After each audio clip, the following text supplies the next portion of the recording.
श्री परमात्मने नमः। अथ श्रीमद्भगवद्गीता अथ प्रथमोऽध्यायः। श्लोक संख्या 21 और 22। अर्जुन उवाच सेनयोरुभयोर्मध्ये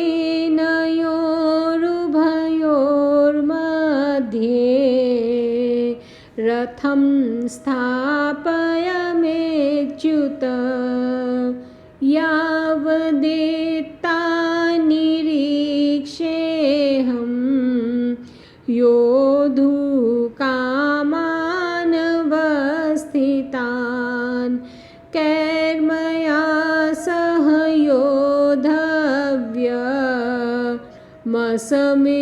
रणसमुद्यमे।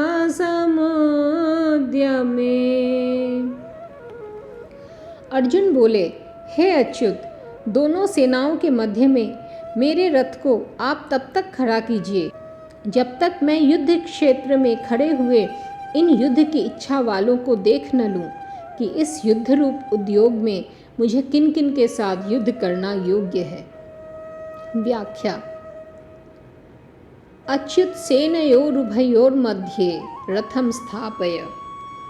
दोनों सेनाएं जहाँ युद्ध करने के लिए एक दूसरे के सामने खड़ी थी, वहाँ उन दोनों सेनाओं में इतनी दूरी थी कि एक सेना दूसरी सेना पर बाण आदि मार सके। उन दोनों सेनाओं का मध्य भाग दो तरफ से मध्य था।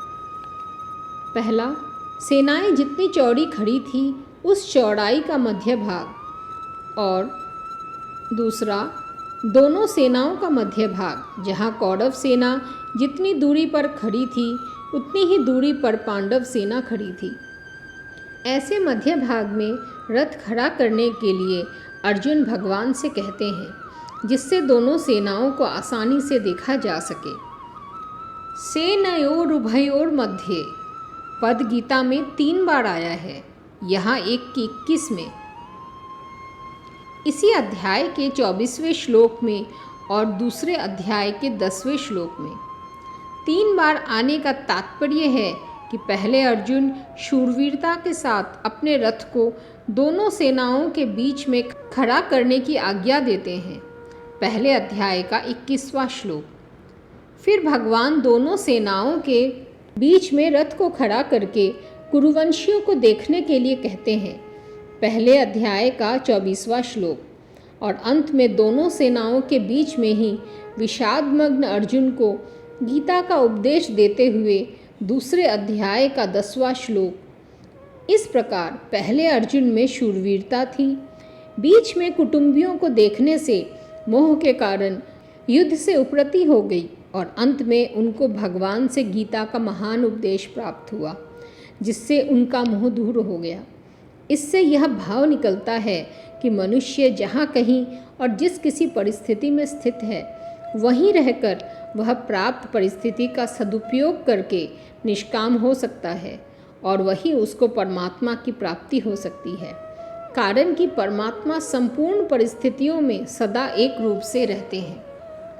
यावदेता निरीक्षेऽहं से रणसमुद्य में दोनों सेनाओं के बीच में रथ कब तक खड़ा करें।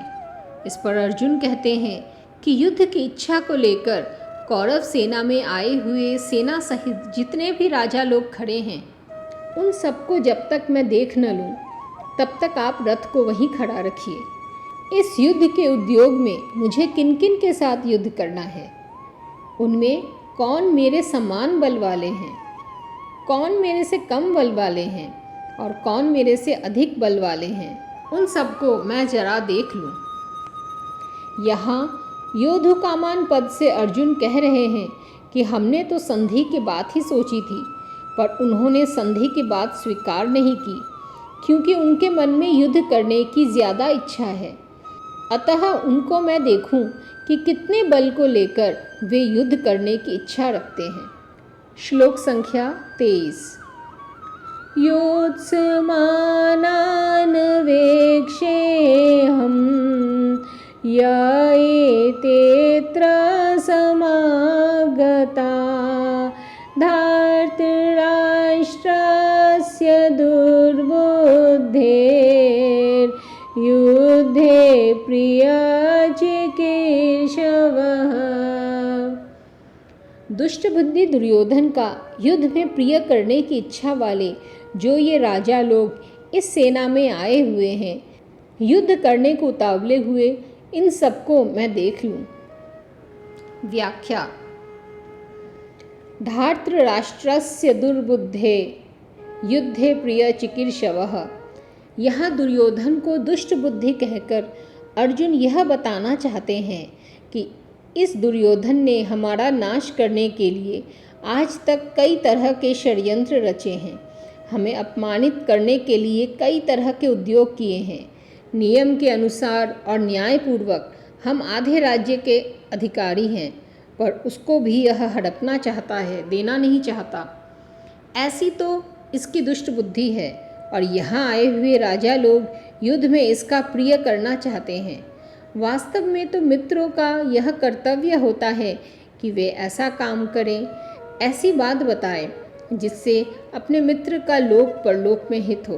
परंतु ये राजा लोग दुर्योधन की दुष्ट बुद्धि को शुद्ध न करके उल्टे उसको बढ़ाना चाहते हैं और दुर्योधन से युद्ध कराकर युद्ध में उसकी सहायता करके उसका पतन ही करना चाहते हैं। तात्पर्य है कि दुर्योधन का हित किस बात में है, उसको राज्य भी किस बात से मिलेगा और उसका परलोक भी किस बात से सुधरेगा, इन बातों का वे विचार ही नहीं कर रहे हैं।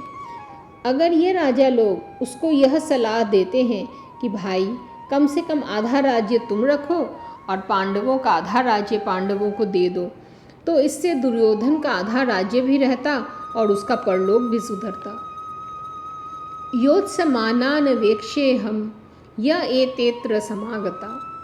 इन युद्ध के लिए उतावले होने वालों को जरा मैं देख तो लूं। उन्होंने अधर्म का, अन्याय का पक्ष लिया है, इसलिए ये हमारे सामने टिक नहीं सकेंगे, नष्ट हो जाएंगे। योत्समानान कहने का तात्पर्य है कि इनके मन में युद्ध की ज़्यादा आ रही है, अतः देखूं तो सही कि ये हैं कौन।